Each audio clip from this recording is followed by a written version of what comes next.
वैकुंठ सोडून याला सोडून याला देवा भावाचा भुकेला देवा भावाचा भुकेला वैकुंठ सोडून याला वैकुंठ सोडून याला सोडून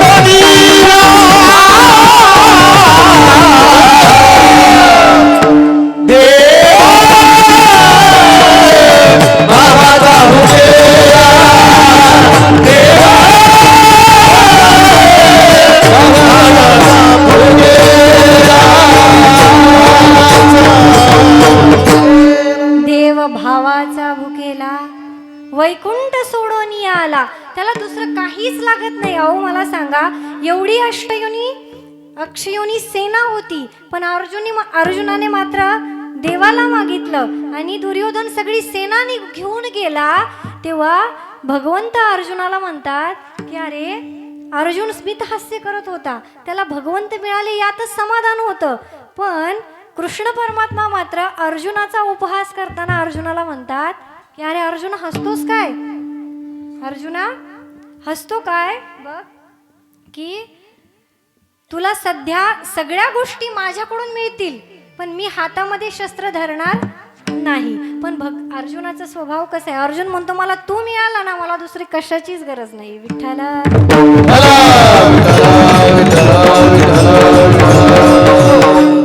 भगवंत अर्जुनाला म्हणतात की हार निश्चित है तेरी, हर दिन रहेगा उदास. काय म्हणतात? हार निश्चित है तेरी, हर दिन रहेगा उदास.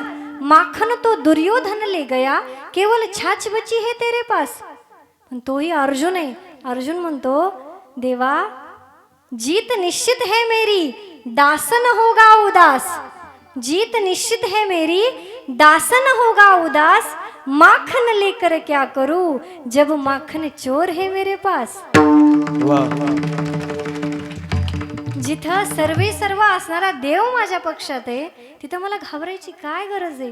आणि बघत नाही हो देव, जात पात देव कधीच बघत नाही, काहीही करतो. कबीराचे विणितो शेले, कबीराचे विणितो शेले. कौसल्याचा रामबाई, कौसल्याचा कौसल्याचा रामबाई, कौसल्याचा कौशल्याचा रामबाई, कौशल्याचा कौशल्याचा रामबाई,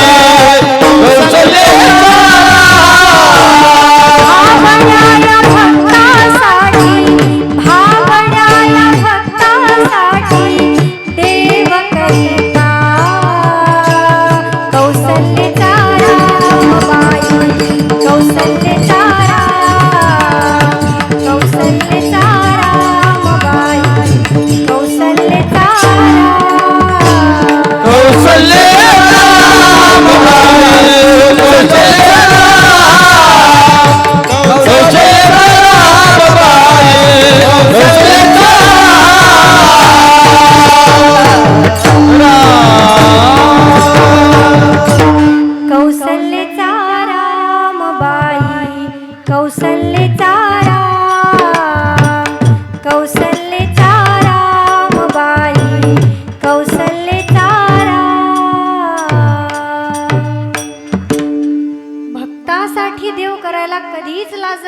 म्हणून देवाचा स्वभाव आहे की तो कृपेची वर्षाव करतो, कृपा करतो. बघा आपल्या सामान्य जीवाला वाटतं की आपलं कल्याण व्हावं, कुणाच्या ना कुणाच्या संगतीत गेल्यानंतर आपलं कल्याण व्हावं. पण बघा देवाकडे गेल्यानंतर आपण मंदिरात देवाच्या रोज जातो, दररोज देवाच्या मंदिरात जातो. पण ऐका, ये मंदिर भी एक गजब की जगह है, ये मंदिर भी एक गजब की जगह है.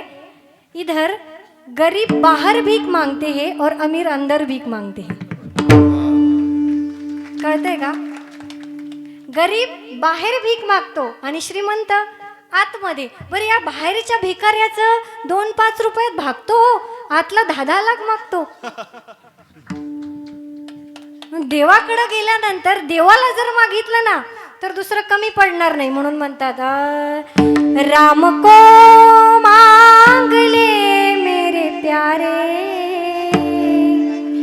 राम को मांग ले मेरे प्यारे,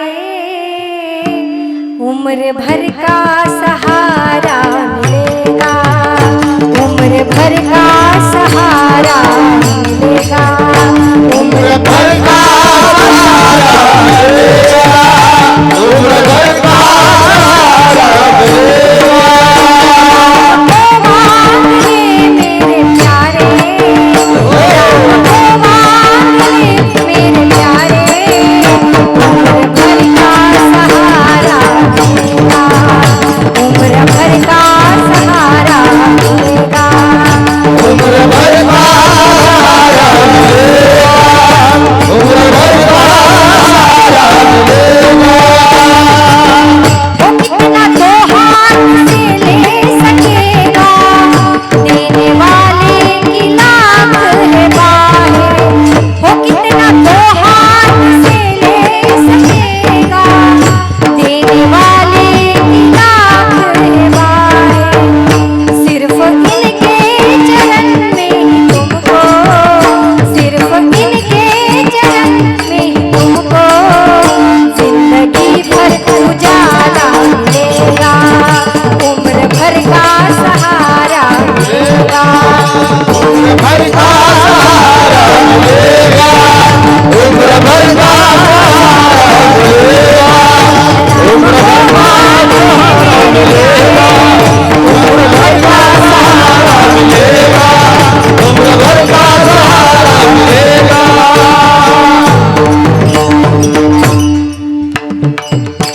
राम को मांग ले मेरे प्यारे, उम्र भर का सहारा मिलेगा, उम्र भर का सहारा मिलेगा. म्हणून बघा म्हणतात संग मत करो राजा का पता नहीं कब रुला दे, संग मत करो राजा का पता नहीं कब रुला दे, संग करो संतन का पता नहीं कब हरी से मिला दे. म्हणून एक गोष्ट कायम लक्षात ठेवा, संसारियों का संग करोगे तो काम की याद आएगी, संसारियों का संग करोगे तो काम की याद आएगी, संतन का संग करोगे तो राम की याद आएगी. विठ्ठल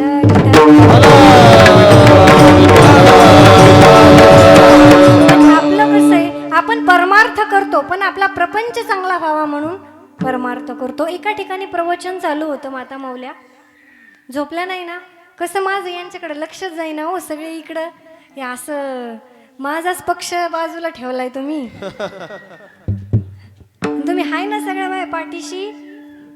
हा हा तर एका ठिकाणी प्रवचन चालू होतं, सुंदर प्रवचन चालू होतं. महाराज सांगत होते की बघा, या जन्मी जे पुरुष आहेत ते पुढच्या जन्मी सुद्धा पुरुषच होणार, या जन्मी ज्या स्त्रिया आहेत त्या पुढच्या जन्मी सुद्धा स्त्रियाच होणार, असं महाराज सांगत होते बरं का. एक आजी तटकन उठली आणि निघून जायला लागली. महाराज म्हणाले, अहो आजी काय झालं, मी एवढं चांगलं सांगतोय तुम्ही अशा निघाल्या का. आजीनं फार सुंदर उत्तर दिलं बरं का.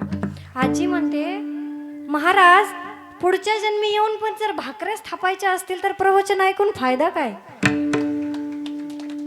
कळतंय ना माझं बोलणं. आपण परमार्थ करतो पण प्रपंच चांगला व्हावा म्हणून करतो. बघा, संतांचा परमार्थ ही देवासाठीच आणि प्रपंच सुद्धा देवासाठीच. विठ्ठल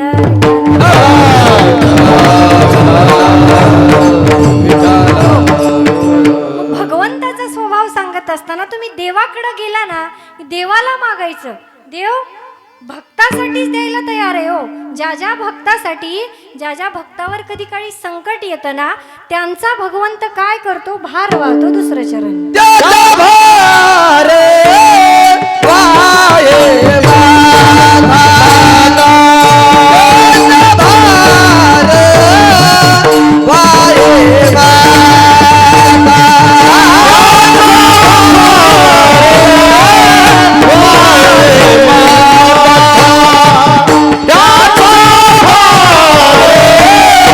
वाहे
चिंता.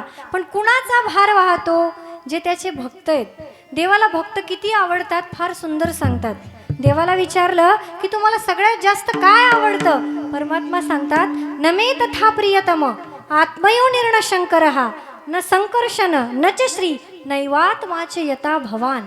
ऐका, म्हणजे या सगळ्या विश्वामध्ये मला सगळ्यात जास्त काय आवडत असेल तर न संकर्षण, संकर्षण म्हणजे माझा मोठा भाऊ बळीराम दादा, न च श्री माझी पत्नी लक्ष्मी सुद्धा मला एवढी आवडत नाही, शंकर भगवान सुद्धा एवढे आवडत नाहीत.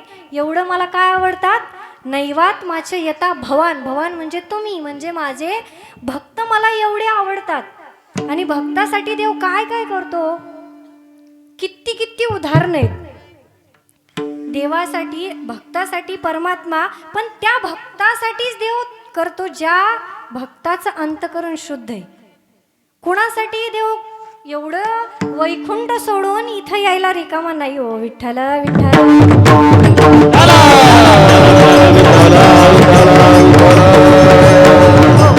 पण आपण सगळे परमार्थ करतो तो कशासाठी? आपल्याला काहीतरी पाहिजे, काहीतरी मिळावं याच्यासाठी आपण परमार्थ करतो. आपली सहज जरी कोणतीही क्रिया असली तरी ती आपली स्वार्थासाठी असते. व मूर्खातला मूर्ख व्यक्ती सुद्धा फायदेशिवाय प्रवृत्त होत नाही. आपण तर सगळे जाणकार माणसं आहेत. एका उंच टेकडीवर, बरं का, ऐकताय का, एका उंच टेकडीवर एका देवीचं मंदिर होतं. आणि ती देवी या गोष्टीसाठी प्रसिद्ध होती की जी दुसऱ्याला काहीतरी मागितल्यावरच प्रसन्न होते किंवा तो आशीर्वाद देते. आता देवीची महती ऐकली, बऱ्याच लोक तिथं, बरीच लोक जात होती. एक तरुण मुलगा देवीच्या दर्शनाला चालला होता. जाताना पुजाऱ्याचं काम होतं बाबा या देवीचं महात्म्य सांगणं. माणसानं गेलं. पूर्वी काय असायचं, देवाकडं संत यायचे तेव्हा देव संतांना म्हणायचा की अहो काहीतरी मागा, तुकोबार आहे मला काहीतरी मागा. आता जेव्हा माणसं देवाकडे येतात तेव्हा देवाला वाटतं यानं मला यावेळी तरी काही मागू नये, निदान एवढी वेळ तरी मला यानं काही मागू नये. देवाला भीती वाटते हो. तो तरुण तिथं देवीच्या दर्शनाला चाललेला असताना त्या पुजाऱ्यानं त्याला सांगितलं की हे बघ बाबा, देवीच्या दर्शनाला चाललाय पण ही देवी वेगळी आहे, दुसऱ्याला मागितल्यावरच देवी देते. म्हणाला ठीक आहे, काही अडचण नाही. जातो, देवीचं दर्शन घेतो. येत्या वेळी पुजाऱ्याला वाटतं की बाबा ह्यानं काय मागितलं असेल जरा बघू. मग त्याला थांबवतो आणि म्हणतो बाळा देवीला काय बरं मागितलं? तो मला मागितलेलं सांगायचं नसतं, मग ते पूर्ण होत नाही. असं होतं ना, बरोबर की नाही? नाही म्हणाला असं काही नाही, देवी प्रसन्न होईल, तुझा दुसऱ्यासाठी मागितलं असेल तर देवी नक्की देणार, तू निसंकोच सांग. तो मुलगा म्हणतो मी फार काही वेगळं मागितलं नाही हो, मी देवीला म्हणलं देवी माझ्या मायबापाला चांगली सून मिळू दे. आता हे मागणं कोणासाठी आहे? त्याच्यासाठी, दुसऱ्यावर घालून का होईना पण मागितलं स्वतःसाठीच ना. विठ्ठल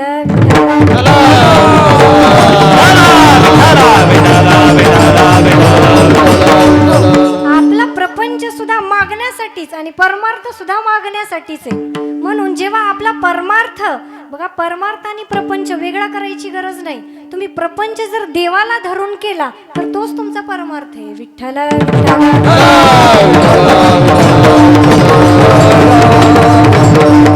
हो. म्हणून तुकोबाराय आपल्याला सांगतात की देवा त्यांचा भार वाहे माथा करी योग क्षेम चिंता. त्या भक्ताच्या योगाचीही चिंता देव करतो आणि क्षेमाचीही चिंता देव करतो. आता योग आणि क्षेम म्हणजे काय हो? जे आपल्याला प्राप्त आहे ते योगाने होतं आणि त्याचं परिपालन म्हणजे ते टिकवणं, याचा अर्थ क्षेम. विठ्ठल विठ्ठल. बघा आपल्याला नशिबानं मिळालेलं सोपं असतं. नशिबानं आपल्याला बापदादाची जमीन मिळते, पैसा मिळतो, हे ज्याच्या त्याच्या भाग्यावर अवलंबून आहे. पण ते टिकवता आलं पाहिजे, याला क्षेम म्हणतात. अनेकांना भाग्यानं कितीतरी गोष्टी मिळाल्या पण ते टिकवता आल्या नाहीत. कितीतरी जमिनी मिळाल्या पण व्यसनाच्या अधीन जाऊन त्या जमिनी सुद्धा गेल्या हो महाराज. सध्या जर आपण विचार केला थोडासा, बघा संतांच्या संगतीत जायचं, देवाच्या संगतीत जायचं. देवाकडे गेल्यानंतर आपल्याला या गोष्टीचा विचार केल्यानंतरच आपल्याला फळ मिळेल. पण सध्या देवाकडे गेल्यानंतर काही मागावं हेच कळत नाही. मग संतांच्या मार्फत जेव्हा आपण देवाकडे जातो, बघा काय असतं, आपल्या प्रत्येकाच्या घरामध्ये एक लहान मूल असतं, आहे ना प्रत्येकाच्या घरात? हा, लहान मूल, लहान लेकरू असतं. मला सांगा, सकाळी सकाळी उठल्यानंतर ते कसं असतो? हा, अतिशय असं दोन्ही नाकातून गंगा यमुना घाणीनं भरलेलं, बरोबर? असं ते लेकरू प्रत्येकाच्या घरात असतं. मग काय होतं, एका अंगणात हे असंच छोटंसं लेकरू खेळत असतं आणि बाहेरून त्याचे वडील येतात. वडील आल्यानंतर आता ते घाणीनं भरलेलं लेकरू, त्या लेकराला कळत नसतं की मी घाणीनं भरलोय, पण त्याला त्याचे वडील कळत असतात. समोरून आलेले वडील, तो म्हणतो पप्पा पप्पा मला घ्या, बाबा मला घ्या. पण वडील जवळ येतात, घाणीनं भरलेलं लेकरू बघतात आणि तिथून निघून जातात. पण मला सांगा, कसंही असलं तरी त्याला कोण घेते हो? हा, कसंही कितीही घाणीनं भरलेला असो, पण त्याला कोण घेते? त्याची आई घेते ना महाराज. तर आई, अहो गुणवानावर प्रेम करणारे लाखो भेटतील, पण अवगुण्यावर सुद्धा प्रेम करणारा फक्त आई असते. जिच्या, अहो आपल्या फार सुंदर गायन केलं की आपल्या कितीतरी माता माऊल्यांना वाटतं, इतके चांगलं गाणारं बघितलं की वाटतं की नाही वा आपलं लेकरू सुद्धा गाणारच निघावं. वाटतं गाणारं पण निघतं पिणारं, है की नाही? एवढं सुंदर वाद्य वाजवल्यानंतर वाटतं की नाही, म्हणजे हे काय त्यांच्यात गुण आहे, हा त्यांच्यातला गुण आहे. गुणवानावर आपण कुणीही प्रेम करू हो, पण ज्या कसंही लेकरू असतं ना, बघा एका आईला 3 लेकरं होते. 3 लेकरं होते, ती का त्या लेकरावर अवगुण्यावर सुद्धा प्रेम करते लक्षात येईल. पहिलं लेकरू रडायला लागतं, मोठं असतं, तिघही रडायला लागतात. मोठ्या लेकराकडे जाते, मोठ्या लेकराला म्हणते तुला काय झालं बाळा? तो म्हणतो मला आई 10 रुपये पाहिजे, मला काही माहित नाही, मला 10 रुपये पाहिजे. ती म्हणते हे बाबा 10 रुपये घे पण शांत बस. त्याला 10 रुपये देते, ते शांत बसतं. दुसरं लेकरू रडत असतं, त्याच्याकडे जाते, तुला काय झालं सोन्या? तो म्हणतो मला आई बिस्किटचा पुडा पाहिजे. आई म्हणती हा घे बिस्किटचे 2 पुडे घे, पण रडू काही नको. ते बिस्किटचा पुडा घेतं, शांत बसतं. तिसरं मात्र लाडाचं असतं, छोटं असतं, ते काय रडायचं थांबत नाही. त्या लेकराला आई स्वतः म्हणते तुला 10 रुपये देऊ? ते म्हणते आई मला 10 रुपये नको. तुला बिस्किटचा पुडा देऊ? म्हणतो मला बिस्किटचा पुडा नको. अरे तुला 10 रुपये नको, बिस्किटचा पुडा देऊ नको, मग तू रडतोय कशासाठी? ते लेकरू म्हणतं मला आई 10 रुपये नको, बिस्किटचा पुडा नको, मला तू पाहिजे, मला फक्त तू पाहिजे, तू सोडून मला दुसरं काहीच नको. ज्या लहान लेकराला आई सोडून काही आवडत नाही, त्या मोठ्या झाल्यानंतरच्या लेकराला त्या लेकरापासून आईला कसं राहावं वाटेल हो? साधा विचार आहे की नाही? लहानपणी फक्त लेकराला त्याची आई आवडते. काय असतं, 4-5 महिन्याचं लेकरू असतं. कसं आहे माहिती का, 4-5 महिन्याचं लेकरू ती आई काय करते, असं हातात घेते आणि असं टाकते, है की नाही, असं खेळत असते. हा तुला मामाची पोरगी बायको करायची, काय म्हणते? आता या लहान 4-5 महिन्याच्या लेकराला बायको तरी कळती का हो? मग त्याला बायको कोणी शिकवली? हा, आणि मग मोठं झाल्यावर त्याने बायकोचं ऐकलं तर त्रास कोणाला होतो? आईलाच होतो. विठ्ठल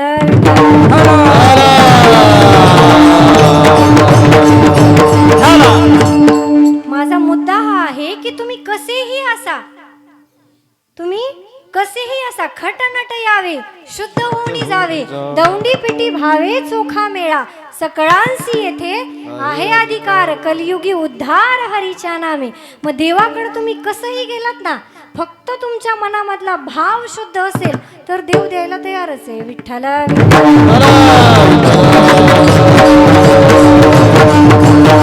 तुकोबाराय म्हणतात की कधी काळी आपल्या जीवनामध्ये वाट चुकण्याचा प्रसंग आला तर देव आपल्या हाताला धरून पहिलं तीराला नेतो. भुलो नेदी वाट करी धरोनी दावी नीट. हे सगळं कधी होतं? जेव्हा तुम्ही जीवानं भावानं देवाचं अनुसरण कराल. विठोबार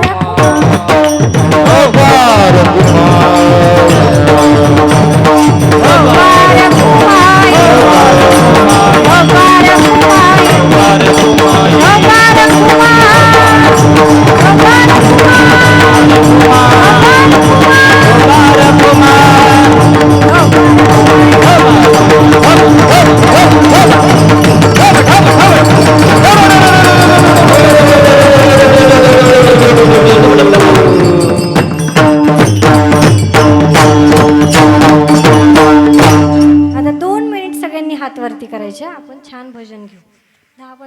शिल्लक आहेत आपल्याकडे. हा, ज्यांना ज्यांना 2 हात आहेत त्यांनी हात वरती करा.